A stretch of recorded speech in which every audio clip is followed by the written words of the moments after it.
밀어버려. 저 재수 없는 것들이랑 냄새나는 쓰레기 싹 다 묶어버리라고. 안 돼요. 차라리 날 죽여. 제발 내 남편은 건드리지 마요. 거대한 굴착기의 삽이 작고 초라한 꼽추 여인의 머리 위로 덮쳐오던 절체절명의 순간이었습니다. 시장 바닥에서 쓰레기를 줍는 꼽추 여인 금자씨. 그녀는 지난 3년간 사람들이 냄새난다고 피하던 반신불수 거지를 업어다 지극정성으로 살려냈는데요. 하지만 돌아온 건 악독한 철거 용역들의 무자비한 폭력뿐이었습니다.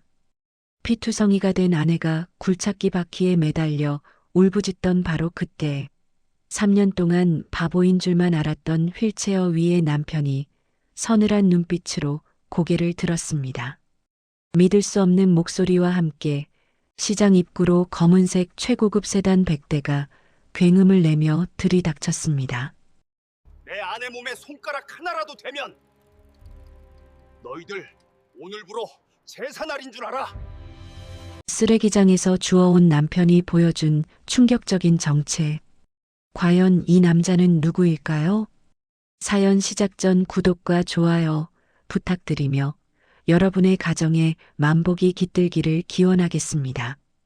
비가 억수같이 쏟아지던 3년 전 여름밤이었습니다. 시장통 사람들은 그날을 하늘이 뚫린 날이라고 기억해요. 어찌나 비가 많이 오던지 시장 바닥의 하수구가 역류해서 온갖 오물 냄새가 진동을 했거든요. 그 냄새 나는 빗속을 금자씨는 묵묵히 걷고 있었습니다. 남들은 비 온다고 가게 문 닫고 막걸리나 한잔하러 들어갔을 시간이지만 금자씨에게는 그럴 여유가 없었어요. 비에 젖은 박스는 값을 절반도 안 쳐주는데 그나마도 다 젖어버리기 전에 하나라도 더 주어야 했으니까요. 아이고 허리야. 오늘따라 왜 이리 쑤신다냐. 금자씨가 끙하고 신음을 뱉었습니다. 그녀의 등은 낙타혹처럼 불룩 솟아 있었어요. 태어날 때부터 그런 건 아니었습니다. 어릴 적 술주정뱅이 아버지에게 잘못 맞아 척추가 내려앉았다고 했어요. 그때 제때 치료만 했어도 이렇게 되진 않았을 텐데 가난이 죄였지요. 그때부터 금자씨의 시선은 늘 바닥을 향해 있었습니다. 허리가 굽어 하늘을 볼 수 없었으니까요. 평생 땅에 떨어진 동전이나 남들이 뱉은 가래침, 그리고 버려진 쓰레기만 보고 살아온 인생이었습니다. 녹슨 리어카를 끌고 시장 구석에 있는 쓰레기 집화장으로 향했을 때였어요. 음식물 쓰레기통 옆에 거무튀튀한 덩어리 하나가 보였습니다. 처음엔 누가 버린 헌 이불인 줄 알았어요. 그런데 가까이 가보니 그게 아니었습니다. 짐승의 울음소리 같은 신음. 금자씨는 깜짝 놀라 뒷걸음질 쳤습니다. 사람이었습니다. 넝마조각 같은 옷을 걸친 남자가 쓰레기 봉투들 사이에 처박혀 있었어요. 번쩍 번개가 치는 순간 남자의 얼굴이 보였습니다. 세상에 얼굴이 피떡이 되어 눈, 코, 입도 분간하기 힘들 정도였어요. 게다가 다리는 기이하게 꺾여 있었죠. 아, 아저씨? 여보세요? 산 거요? 죽은 거요? 금자씨가 조심스레 물었습니다. 대답 대신 남자의 눈꺼풀이 파르르 떨렸어요. 빗물에 씻겨 내려간 눈두덩이 사이로 보인 그 눈빛. 금자씨는 그 눈빛을 평생 잊을 수가 없었다고 해요. 그건 살려달라는 애원도 아니었고 아프다는 호소도 아니었습니다. 그저 모든 걸 체념한 죽음만을 기다리는 슬픈 짐승의 눈이었어요. 세상에, 어쩌다 이 꼴이 됐어. 금자씨는 주위를 둘러봤습니다. 아무도 없었어요. 119에 신고를 할까도 생각했습니다. 하지만 휴대폰도 없는 처지에 공중전화까지 가려면 한참을 걸어야 했어요. 그 사이에 이 남자는 저체온증으로 죽을지도 몰랐습니다. 에라, 모르겠다. 일단 살리고 보자. 금자씨는 자신의 낡은 우비를 벗어 남자에게 덮어주었습니다. 그리고 젖먹던 힘을 다해 남자의 겨드랑이에 팔을 끼워 넣었어요. 그런데 묵직했습니다. 비쩍 마른 줄 알았는데 뼈대가 굵은 장정이었어요. 제 몸 하나 가누기도 힘든 꼽추 금자 씨가 자신보다 2배는 큰 거구를 감당하기엔 역부족이었습니다. 아이고, 으라차차. 금자 씨는 바닥에 납작 엎드렸습니다. 자신의 굽은 등에 남자를 올리려는 거였죠. 남자의 축 늘어진 팔이 금자 씨의 목을 감쌌습니다. 그 차가운 감촉에 금자 씨는 몸서리를 쳤어요. 꽉 잡아요. 놓치면 둘 다 황천길 가는 거요. 금자 씨가 이를 악물고 일어섰습니다. 우드득. 무릎 관절에서 비명이 터져 나왔어요. 하지만 금자 씨는 멈추지 않았습니다. 등 뒤에 엎인 남자의 심장이 쿵, 쿵 하고 희미하게 뛰는 게 느껴졌거든요. 살아있다. 아직 살아있다. 그 온기가 평생 외롭게 살아온 금자 씨의 등을 뜨겁게 덮였습니다. 금자 씨의 집은 시장통 제일 구석, 쥐들도 다니기 싫어한다는 낡은 창고를 개조한 단칸방이었습니다. 비가 오면 천장에서 빗물이 뚝뚝 떨어져 양동이를 받쳐둬야 하는 그런 곳이었죠. 다 왔다. 조금만 참아. 금자 씨는 남자를 방바닥에 내려놓고 그대로 대자로 뻗어버렸습니다. 숨이 턱 끝까지 차올라 심장이 터질 것만 같았어요. 천장을 보고 누워 있는데 옆에 누운 남자에게서 고약한 악취가 풍겼습니다. 피비린내와 오물 냄새가 섞인 냄새였죠. 금자 씨는 끙소리를 내며 다시 일어났습니다. 부엌이라 해봤자 가스버너 하나 있는 구석에서 물을 데우기 시작했어요. 수건을 따뜻한 물에 적셔 남자의 얼굴부터 닦아내기 시작했습니다. 어휴 세상에. 이 잘생긴 얼굴을 누가 이렇게 만들어놨어. 피를 닦아내자 드러난 남자의 얼굴은 꽤나 준수했습니다. 나이는 50줄이나 되었을까? 희끗희끗한 귀밑머리에 굳게 담은 인매가 예사롭지 않아 보였어요. 하지만 눈을 뜨지 못하니 영락없는 시체 같았습니다. 문제는 다리였습니다. 바지를 걷어올린 금자 씨는 입을 틀어막았어요. 남자의 다리는 멍투성이에 곳곳이 찢어져 엉망이었습니다. 살짝만 건드려도 반응이 없는 걸 보니 감각이 없는 것 같았어요. 이걸 어쩐대. 병원을 가야 하는데 돈은 없고. 금자 씨는 장롱 깊숙한 곳에서 호랑이 연고를 꺼냈습니다. 그리고 밤새도록 남자의 다리를 주무르기 시작했어요. 자신의 손가락 관절이 퉁퉁 부어오르는 줄도 모르고 땀을 뻘뻘 흘리며 주물렀습니다. 여보세요. 정신 좀 차려봐요. 이름이 뭐요? 집은 어디요? 아무리 물어도 남자는 대답이 없었습니다. 그저 가끔 고통스러운 신음만 흘릴 뿐이었죠. 그래, 아프지? 아플 거야. 그래도 살아있으니 다행이요. 산입에 거미줄 치겠어? 내가 굶기진 않을 테니 걱정 말아요. 금자 씨는 보리차를 끓여 숟가락으로 남자의 입에 조금씩 흘려 넣어 주었습니다. 물이 목구멍으로 넘어가자 남자의 굳은 얼굴이 조금 펴지는 듯 했어요. 그날 밤 금자 씨는 남자의 곁에 쭈그리고 앉아 쪽잠을 잤습니다. 혹시나 남자가 밤새 열이 오르진 않을까, 숨이 넘어가진 않을까 걱정이 돼서 편히 누울 수가 없었거든요. 다음 날 아침이 밝았습니다. 시장통은 여느 때처럼 시끌벅적했습니다. 금자 씨가 리어카를 끌고 나가려는데 옆집 생선가게 아줌마가 코를 쥐며 다가왔어요. 어우, 이게 무슨 냄새야? 금자 씨네 집에서 송장 썩는 냄새가 나네.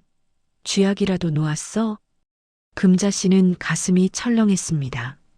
남자를 들키면 쫓겨날 게 뻔했거든요.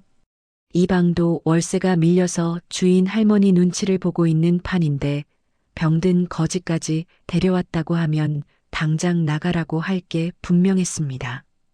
아, 아니요. 어제 주워온 박스들이 비에 젖어서 곰팡이가 폈나 봐.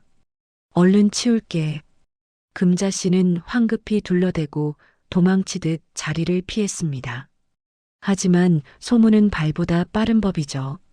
며칠 뒤 시장 상가 번영 회장인 최 씨가 금자 씨네 문을 발로 쾅쾅 찼습니다. 아, 꼽추, 문 열어봐. 안에 누구 숨겨놨다며? 금자 씨는 문고리를 꼭 잡고 벌벌 떨었습니다. 방 안에는 여전히 의식 없이 누워있는 남자가 있었습니다. 없어요. 아무도 없어요. 웃기고 있네. 밤마다 남자 신음소리가 들린다는데 뭐가 없어? 이 여자가 노망이 났나? 네 주제에 방에 남자라도 숨겨둔 거야? 최 회장의 입에서 걸걸한 욕설이 쏟아져 나왔습니다. 문 밖에서 킥킥거리는 사람들의 비웃음 소리도 들렸어요. 금자 씨는 입술을 깨물었습니다. 서러웠습니다. 평생을 혼자 외롭게 살아온 것도 서러운데 죽어가는 사람 하나 살리겠다는 게 이렇게 손가락질 받을 일인가 싶어서요. 그때였습니다. 방바닥에 누워있던 남자의 손가락이 미세하게 움직였습니다. 그리고 아주 작게 모기 소리만 한 목소리가 흘러나왔어요. 물. 금자 씨는 화들짝 놀라 뒤를 돌아봤습니다. 남자가 눈을 뜨고 있었습니다. 초점 없는 흐릿한 눈동자였지만 분명 금자 씨를 보고 있었어요. 아저씨, 정신이 들어요? 나 알아보겠어요? 금자 씨가 달려가 남자의 손을 잡았습니다. 하지만 남자는 다시 눈을 감아버렸어요. 그리고는 아무 말도 하지 않았습니다. 기억을 잃은 걸까요? 아니면 너무 큰 충격에 입을 닫아버린 걸까요? 금자 씨는 남자의 머리맡에 앉아 땀에 젖은 머리카락을 쓸어 넘겨주었습니다. 괜찮아. 기억 안 나면 어때? 오늘부터 아저씨 이름은 복동이요. 내 집에 굴러들어온 복덩어리. 그렇게 꼽추 금자 씨와 정체 모를 남자 복동이의 기막힌 동거가 시작되었습니다. 하지만 금자 씨는 꿈에도 몰랐습니다. 자신의 등허리에 엎여 있는 이 복동이가 사실은 대한민국 재계 서열 1위 건영그룹의 강민석 회장이라는 사실을요. 그리고 그가 깨어나는 순간 금자 씨를 괴롭히던 저 시장 바닥의 악당들이 모조리 쓸려나갈 것이라는 사실도요. 저 화상들 또 나왔네. 아주 쌍으로 연병들을 한다. 연병들을 해. 시장의 아침은 상인들의 비아냥으로 시작되었습니다. 금자 씨는 그 소리를 못 들은 척 낡은 리어카에 연탄불을 피웠습니다. 그녀의 생계 수단인 1,000원짜리 꿀호떡 장사를 시작하기 위해서였죠. 그런데 예전과 달라진 풍경이 하나 있었습니다. 호떡 리어카 옆 낡아빠진 휠체어 하나가 덩그러니 놓여 있었어요. 그 위엔 멍한 표정으로 침을 흘리고 있는 남자, 복동이가 앉아 있었습니다. 금자 씨, 저 인간 좀 집에 두고 나오면 안 돼? 밥맛 떨어지게 왜 자꾸 가게 앞에 세워두냐고. 건너편 생선가게 여자가 소금을 팍 뿌리며 소리쳤습니다. 금자 씨는 굽은 허리를 더 깊이 숙이며 사정했어요. 미안여 성님. 집에 혼자 두면 쥐가 물어뜯을까봐 무서워서 그래. 내가 구석에 안 보이게 잘 놔둘 테니 좀 봐줘. 금자 씨가 복동이를 데리고 나오는 이유는 사실 따로 있었습니다. 좁은 단칸방에 혼자 누워 천장만 보고 있을 남자가 가엾어서 사람 구경이라도 하라고 낑낑대며 업고 나온 것이었죠. 복동 씨, 저기 봐. 저게 고등어요. 등 푸른 게 아주 싱싱하지? 돈 많이 벌면 저거 구워줄게.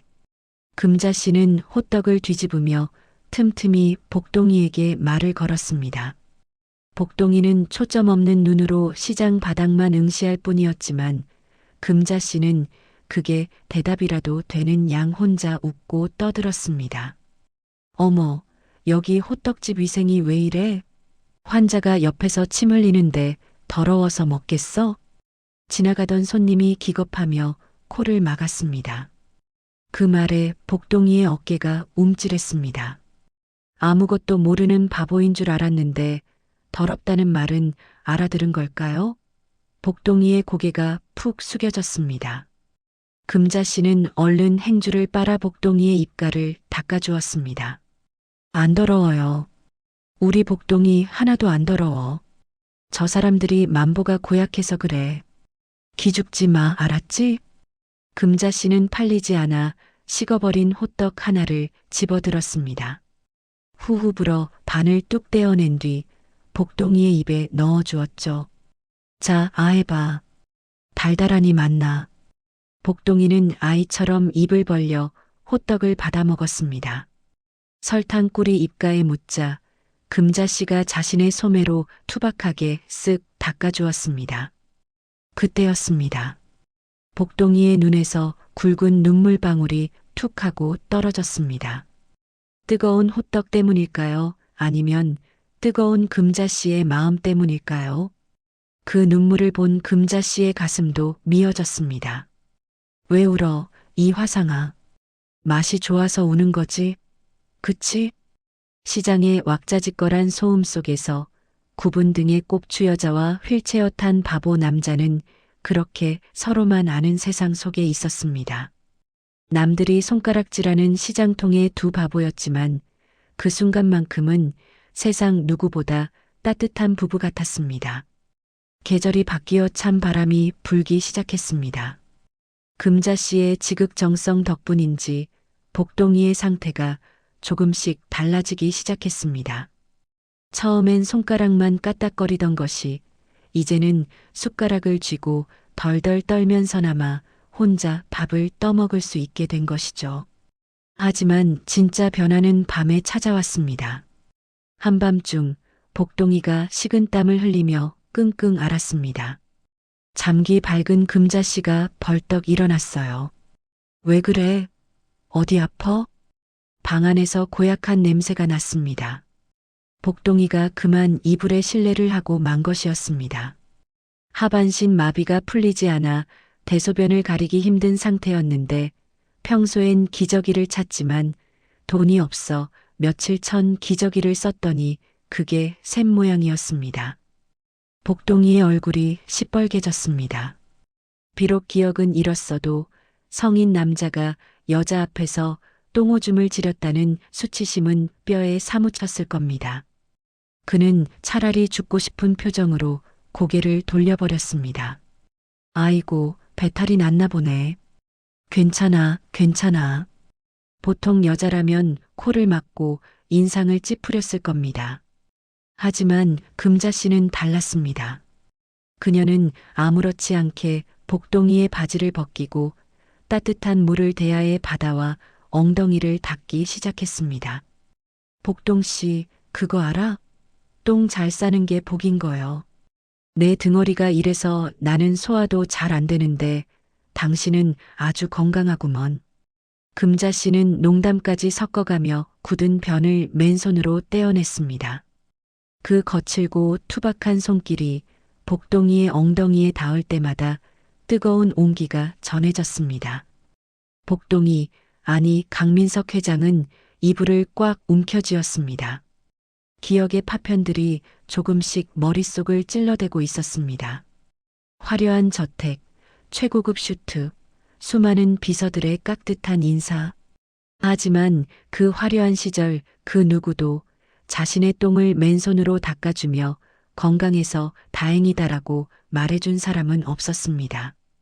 돈만 보고 달려들던 아내, 유산 때문에 아버지를 버린 자식들.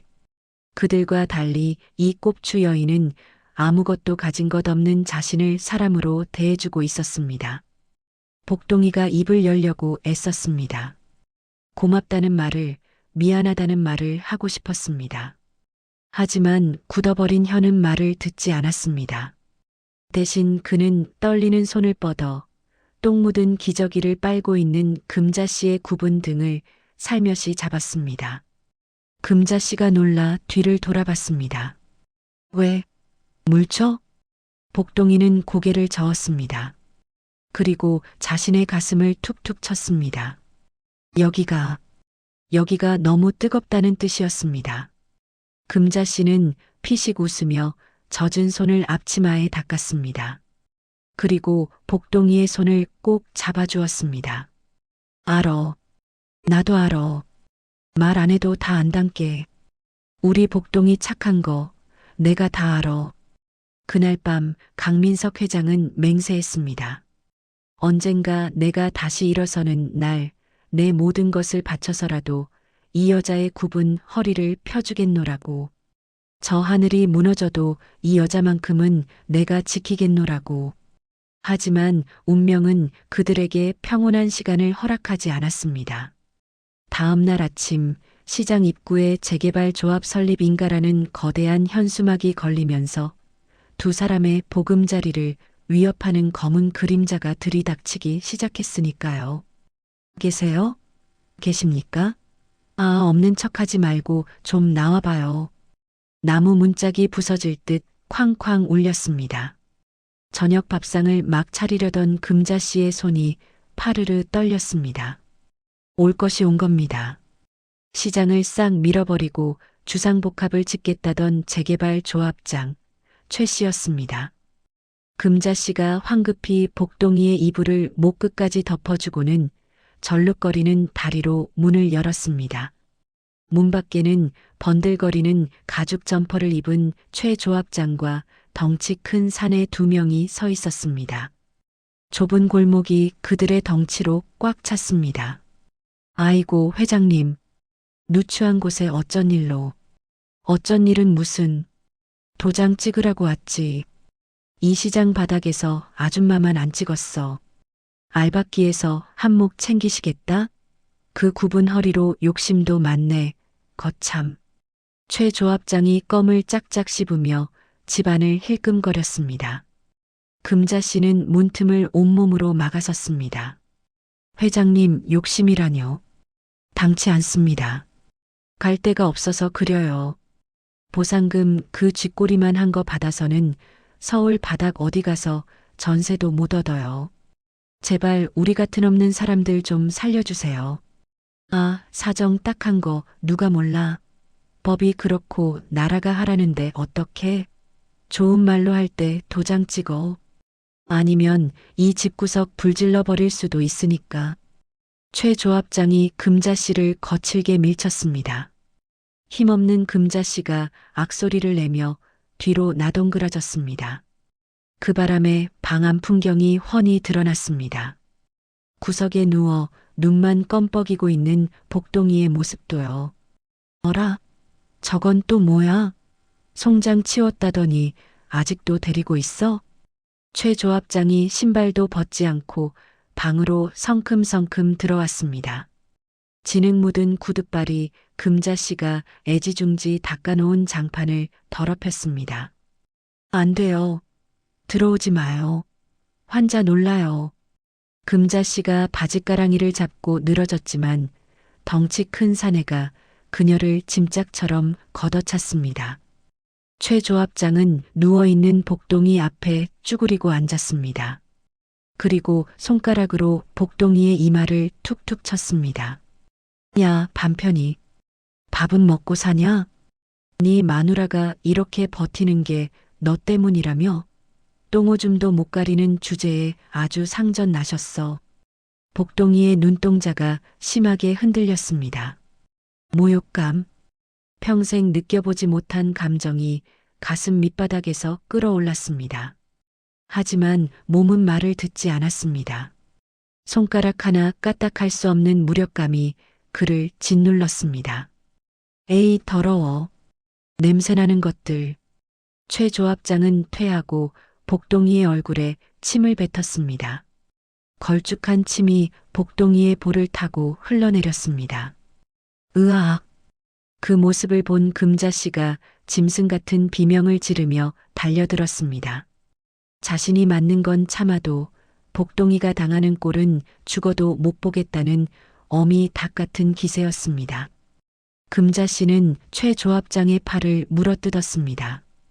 아, 이 여편네가 날카로운 파열음과 함께 금자 씨의 고개가 획 돌아갔습니다. 최 조합장의 손바닥이 금자 씨의 뺨을 강타한 겁니다. 금자 씨는 입안이 터져 피를 흘리면서도 복동이의 몸 위로 엎어졌습니다. 때려. 때릴 거면 날 때리고 이 사람은 건들지 마. 제발. 제발이요. 피 섞인 울음소리가 좁은 방을 가득 채웠습니다.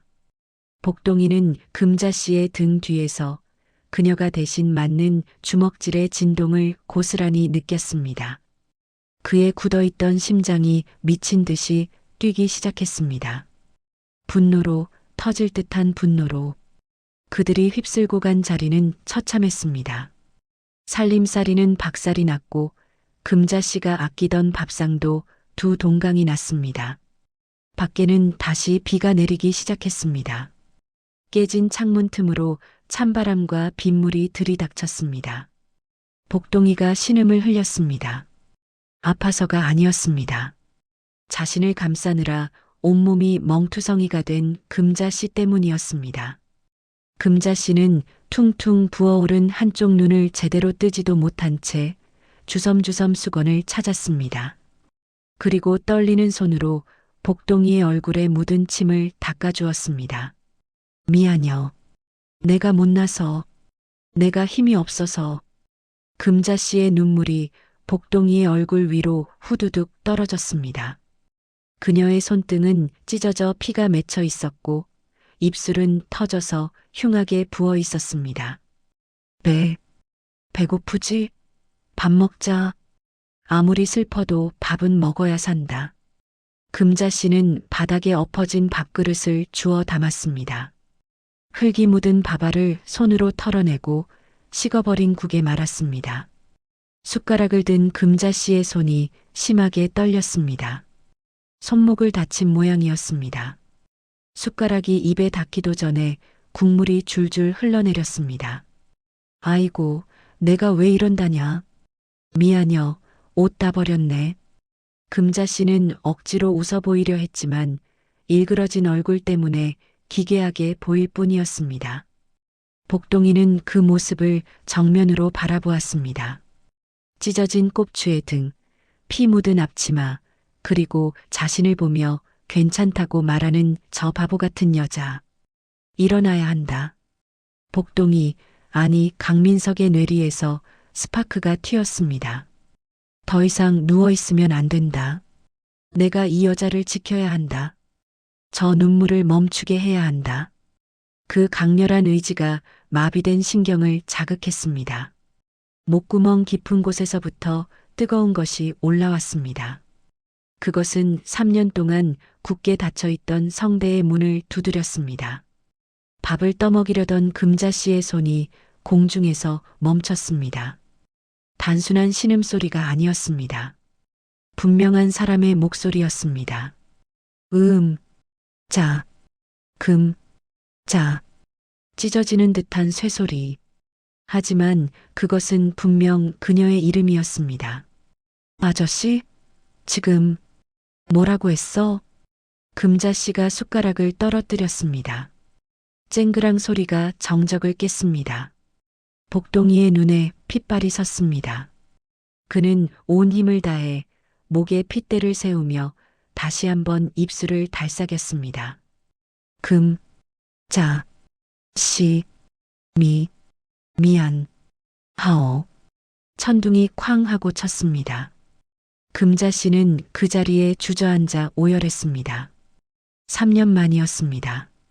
짐승처럼 웅얼거리던 남자가 처음으로 뱉은 말이 밥 달라는 말도 아프다는 말도 아닌 미안하다는 말이었습니다.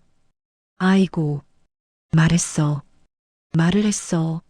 세상에 하나님 감사합니다. 금자 씨는 복동이의 가슴에 얼굴을 묻고 엉엉 울었습니다. 복동이의 손이 아주 천천히 하지만 확실하게 움직였습니다. 그는 금자 씨의 피 묻은 머리카락을 떨리는 손으로 쓰다듬어 주었습니다. 그 손길은 더 이상 바보 복동이의 것이 아니었습니다. 폭풍우 속에서 웅크리고 있던 사자가 마침내 눈을 뜬 것입니다. 다음 날 새벽 금자 씨는 끙끙 앓는 몸을 일으켰습니다. 어제 조합장에게 맞은 옆구리가 시퍼렇게 멍이 들었지만 당장 복동이에게 먹일 약이 떨어졌기 때문입니다. 복동 씨, 나 약국 좀 다녀올게. 쥐 죽은 듯이 가만히 있어야 해. 인기척 내면 그놈들이 또 올지 몰라.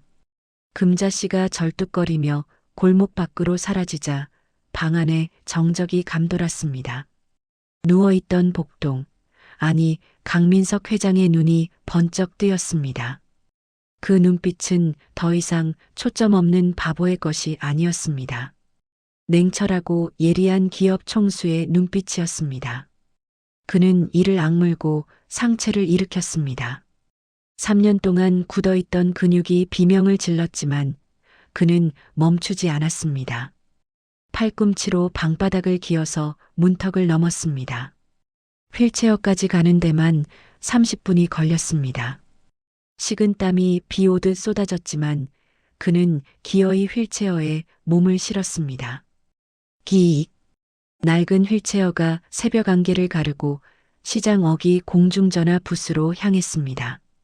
강민석은 주머니 깊숙한 곳 금자 씨가 비상금으로 꿰매어준 100원짜리 동전 하나를 꺼냈습니다. 떨리는 손으로 수화기를 들고 기억 속 깊이 박혀있던 번호를 눌렀습니다. 뚜루루, 뚜루루. 예, 비서실장 김진혁입니다. 수화기 너머로 들려온 익숙한 목소리. 강민석은 잠시 숨을 골랐습니다. 그리고 낮지만 분명한 목소리로 입을 열었습니다. 나다. 김 실장. 전화기 너머에서 헉하고 숨 들이키는 소리가 들렸습니다. 회장님? 정말 회장님이십니까? 대체 어디 계신 겁니까? 저희가 얼마나 찾았는지 아십니까? 질문은 나중에 해. 지금부터 내 지시 잘 들어. 강민석은 공중전화 부스방, 쓰레기가 뒹구는 시장 골목을 노려보았습니다. 저 멀리 금자 씨가 절뚝이며 걸어오는 모습이 보였습니다. 그의 눈매가 매섭게 굳어졌습니다. 위치 추적해. 그리고 보안팀 전원 소집시켜. 내일 새벽 이곳을 덮칠 하이에나들이 있어. 놈들이 이빨을 드러내는 순간 싹 다 짓밟아 버릴 거니까 단단히 준비해서 와. 알겠습니다. 당장 이동하겠습니다. 위치가 어디십니까? 대명시장 3구역 철거 현장. 시간은 내일 아침 7시다.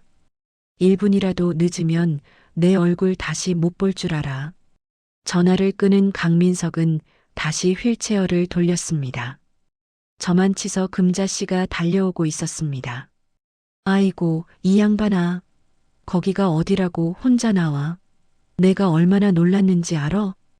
금자 씨는 휠체어에 앉은 남편을 보고 화들짝 놀라 달려왔습니다. 강민석은 다시 고개를 푹 숙이고 침을 흘리는 바보 연기를 시작했습니다. 하지만 그의 주먹은 무릎 위에서 하얗게 질릴 정도로 꽉 쥐어져 있었습니다. 조금만 참으시오, 금자 씨. 내일이면 당신의 그 굽은 허리 내가 펴주겠소. 운명의 날이 밝았습니다. 새벽부터 부슬비가 내리는 가운데 시장 입구에는 전운이 감돌았습니다. 약속한 강제 철거 시간이 다가온 것입니다. 지축을 울리는 굉음과 함께 거대한 굴착기 포클레인 2대가 시장 입구를 막아섰습니다. 그 뒤로 쇠파이프와 해머를 든 용역 깡패 30여 명이 검은 개미떼처럼 몰려왔습니다. 밀어버려. 시간 없어. 오늘 안에 끝내야 돈 받는다. 조합장 최 씨가 확성기를 들고 소리쳤습니다. 시장 상인들은 겁에 질려가게 문을 걸어 잠그고 숨죽이고 있었습니다. 오직 한 사람, 금자 씨만이 무너져가는 집 앞을 막아서고 있었습니다. 그녀의 손에는 빗자루 하나가 들려있을 뿐이었습니다. 못 와. 한 발자국도 못 들어와. 여기 사람 있어요. 아픈 내 남편이 자고 있다고. 금자 씨의 절규는 굴착기 엔진 소리에 묻혀버렸습니다. 저 망할 여편 내가 진짜 죽고 싶어 환장했나? 반장, 뭐해? 그냥 밀고 들어가. 최 조합장의 지시에 굴착기 기사가 조종 레버를 당겼습니다. 거대한 굴착기의 삽이 금자 씨의 머리 위로 치켜들려졌습니다. 금방이라도 낡은 지붕을 내려찍을 기세였습니다. 안 돼. 금자 씨는 빗자루를 던지고 굴착기 바퀴에 매달렸습니다. 차라리 날 죽여. 날 밟고 지나가란 말이야. 이게 진짜 돌았나? 비키라고. 용역 반장이 달려와 금자 씨의 머리채를 휘어잡고 바닥에 내동댕이 쳤습니다. 진흙탕에 처박힌 금자 씨의 입에서 피가 터져 나왔습니다. 하지만 그녀는 기어서 다시 일어났습니다. 안 비켜. 죽어도 못 비켜. 우리 영감, 내가 지킬 거야. 그래, 소원대로 해주마. 얘들아, 밟아. 용역들이 우르르 달려들어 넘어진 금자 씨를 군홧발로 짓밟기 시작했습니다. 퍽, 퍽 소리가 빗소리보다 더 크게 울렸습니다. 금자 씨는 웅크린 채 집 문 쪽만 바라보며 비명을 질렀습니다. 여보, 나오지 마. 무서워도 눈 감고 귀 막고 있어. 내가 막을 거야. 으악. 그때였습니다. 굳게 닫혀있던 방문이 벌컥 열렸습니다. 어둠 속에서 휠체어 바퀴가 미끄러지듯 굴러나왔습니다. 그만. 아주 작지만 소름 끼치도록 차가운 한마디였습니다. 용역들이 발길질을 멈추고 뒤를 돌아보았습니다. 휠체어에 앉은 남자 강민석이 그들을 노려보고 있었습니다. 그의 눈빛은 더 이상 바보 복동이가 아니었습니다. 사람을 압도하는 지독한 살기가 뿜어져 나오고 있었습니다. 뭐야? 저 산송장은 또 구경 났어? 용역 하나가 낄낄대며 쇠파이프를 들고 다가갔습니다. 강민석은 미동도 하지 않고 그를 올려다보았습니다. 그리고 입을 열었습니다. 지금 내 아내 몸에 손댄 놈들, 얼굴 똑똑히 기억해둬라. 앞으로 평생 후회하게 만들어줄 테니. 야, 이 벙어리가 말문이 트였나 봐. 최 조합장이 비웃으며 다가와 강민석의 뺨을 치려고 손을 들어 올렸습니다. 바로 그 순간 시장 입구 쪽에서 거대한 경적 소리가 울려 퍼졌습니다. 하나가 아니었습니다. 수십 대의 차량이 동시에 울리는 웅장한 경적 소리였습니다. 땅이 진동했습니다. 모두의 시선이 시장 입구로 쏠렸습니다. 안개 속에서 검은 물결이 밀려오고 있었습니다. 대한민국 최고급 세단 100대가 헤드라이트를 번쩍이며 마치 성난 파도처럼 좁은 시장 골목을 뚫고 돌진해 오고 있었습니다. 수십 대의 차량이 시장 입구를 완전히 봉쇄하며 멈춰 섰습니다. 차 문이 일제히 열리고 검은 정장을 입은 건장한 산에 수백 명이 쏟아져 나왔습니다. 그들의 귀에는 무전기가 꽂혀 있었고 눈빛은 매서웠습니다. 뭐야? 이 새끼들 누구야? 최 조합장과 용역들이 당황해서 뒷걸음질 쳤습니다. 쪽수에서 상대가 되지 않았습니다. 검은 정장의 무리 중 선두에 있던 중년 남자가 휠체어 쪽으로 전력 질주해 왔습니다. 건영그룹 비서실장 김진혁이었습니다. 그는 휠체어에 앉아있는 강민석 앞에 털썩 무릎을 꿇었습니다. 흙탕물이 튀는 것도 아랑곳하지 않았습니다. 회장님, 늦어서 죽을 죄를 지었습니다.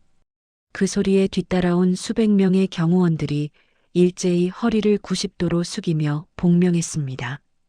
회장님, 안녕하십니까? 우렁찬 함성이 시장 골목을 쩌렁쩌렁 울렸습니다. 순간 빗소리마저 멈춘 듯한 정적이 흘렀습니다. 바닥에 쓰러져 있던 금자 씨도 쇠파이프를 들고 있던 용역들도 입을 떡 벌린 채 눈앞의 광경을 믿지 못했습니다. 회장님이라니? 저 벙어리가? 최 조합장의 얼굴이 백지장처럼 하얗게 질렸습니다. 다리가 후들거려 서 있기도 힘들 지경이었습니다. 강민석은 천천히 김 실장이 건넨 손수건으로 입가에 침 자국을 닦아냈습니다. 그리고 차가운 눈으로 최 조합장을 쏘아보았습니다. 자네가 말한 그 벙어리가 바로 나일세. 건영그룹 회장 강민석. 건영. 그룹? 최 조합장은 그 자리에서 오줌을 지리고 주저앉았습니다. 건영그룹이라면 이 재개발 사업의 원청이자 대한민국을 움직이는 거대 기업이었습니다. 자신이 하청의 하청을 받아 푼돈이나 챙기려 했던 바로 그곳의 주인이 눈앞에 있었던 겁니다. 김 실장. 예, 회장님. 내 아내를 짐승처럼 밟은 저놈들 똑같이 밟아줘. 단 죽이지는 마. 감옥에서 평생 썩게 해야 하니까. 강민석의 명령이 떨어지기 무섭게 경호원들이 용역들을 덮쳤습니다. 살려주세요. 몰랐습니다. 비명소리가 난무했지만 강민석은 눈 하나 깜짝하지 않았습니다. 그는 비틀거리며 휠체어에서 일어났습니다. 그리고 멍하니 앉아있는 금자 씨에게 다가갔습니다. 금자 씨. 금자 씨는 덜덜 떨고 있었습니다. 자신의 등 뒤에 숨어 살던 바보 복동이가 갑자기 딴 세상 사람이 되어 나타난 것이 두렵고 낯설었기 때문입니다. 오지 마요. 당신 누구요? 우리 복동이 아니잖여. 강민석은 진흙투성이가 된 바닥에 무릎을 꿇었습니다. 그리고 피 묻은 금자 씨의 손을 자신의 양손으로 감싸쥐었습니다. 그의 눈에서 뜨거운 눈물이 흘러내렸습니다. 나야, 당신 남편 복동이. 당신이 업어 키운 그 바보 멍청이. 강민석은 금자 씨의 찢어진 손등에 입을 맞췄습니다. 늦어서 미안해. 당신 이렇게 만든 놈들 내가 다 벌줄 테니까 이제 안심해. 응? 그제야 금자 씨의 눈에서 참았던 눈물이 터져 나왔습니다. 아이고, 이 화상아. 다리는 괜찮은 거요? 회장님이니 뭐니 하는 것보다 남편이 일어선 게 더 기쁘고 걱정되는 여자. 강민석은 이 여자를 평생 신주단지처럼 모시겠다고 다시 한번 다짐했습니다. 그로부터 한 달 뒤, 시장은 완전히 달라졌습니다. 재개발은 전면 취소되었습니다. 대신 금자시장이라는 이름으로 현대식 리모델링 공사가 시작되었습니다. 물론 모든 비용은 강민석 회장이 지불했습니다. 악독했던 최 조합장과 용역들은 전원 구속되어 최고 형량을 구형받았습니다. 화창한 봄날이었습니다. 병원 VIP 병실, 금자 씨가 환자복을 입고 거울을 보고 있었습니다. 굽었던 허리를 펴는 대수술을 무사히 마친 뒤였습니다. 아직 보조기를 차야 했지만 난생 처음으로 똑바로 서서 세상을 볼 수 있게 된 것입니다. 어때? 마음에 들어? 깔끔한 슈트를 차려입은 강민석이 문을 열고 들어왔습니다. 말끔하게 면도하고 머리를 넘긴 그는 중후한 미중년이었습니다. 금자 씨는 수줍게 웃으며 얼굴을 붉혔습니다. 어색혀. 평생 땅만 보고 살다가 앞을 보니까 어지럽고 익숙해질 거야. 이제 당신 앞엔 꽃길만 있을 테니까. 강민석은 금자 씨를 데리고 병원 정원으로 나갔습니다. 벚꽃이 만발해 있었습니다. 산책로를 걷던 강민석이 갑자기 멈춰 섰습니다. 그리고 금자 씨 앞에서 등을 돌려 앉았습니다. 자, 엎혀. 모여. 다 큰 어른들이 남사스럽게. 그리고 당신 다리도 아직 시원찮잖아. 금자 씨가 손사래를 쳤지만 강민석은 고집을 꺾지 않았습니다. 3년이야. 당신은 그 작은 몸으로 이거구인 나를 3년이나 업고 다녔어. 내가 갚으려면 평생 업어도 모자라. 어서. 금자 씨는 못 이기는 척 남편의 넓은 등에 조심스레 몸을 기댔습니다. 강민석은 끙소리 하나 없이 금자 씨를 번쩍 업어 올렸습니다. 예전에는 금자 씨의 굽은 등 위에서 세상이 무너진 듯 울기만 했던 남자가 이제는 태산처럼 든든하게 그녀를 받치고 있었습니다. 아이고, 우리 회장님 등판이 아주 태평양이네. 그럼 누구 남편인데? 금자 씨 꽉 잡아. 이제 우리 집으로 가는 거야. 우리 집? 그 쓰레기장 옆 단칸방? 아니, 당신이 여왕님처럼 살 진짜 우리 집. 강민석이 성큼성큼 걸음을 옮겼습니다. 금자 씨는 남편의 목을 꼭 끌어안고 하늘을 올려다보았습니다. 눈이 시리도록 파란 하늘, 흩날리는 벚꽃잎. 평생 땅바닥에 쓰레기만 줍던 꼽추 여인의 눈에 비로소 세상의 가장 아름다운 풍경이 가득 들어왔습니다. 고마워요, 여보. 살려줘서 고마워. 강민석이 대답했습니다. 아니, 날 살린 건 당신이야. 내 굽은 인생을 펴준 것도 당신이고, 두 사람의 행복한 웃음소리가 봄바람을 타고 멀리 멀리 퍼져나갔습니다. 쓰레기 더미에서 피어난 연꽃 같은 사랑, 그것은 그 어떤 보석보다 찬란하게 빛나고 있었습니다.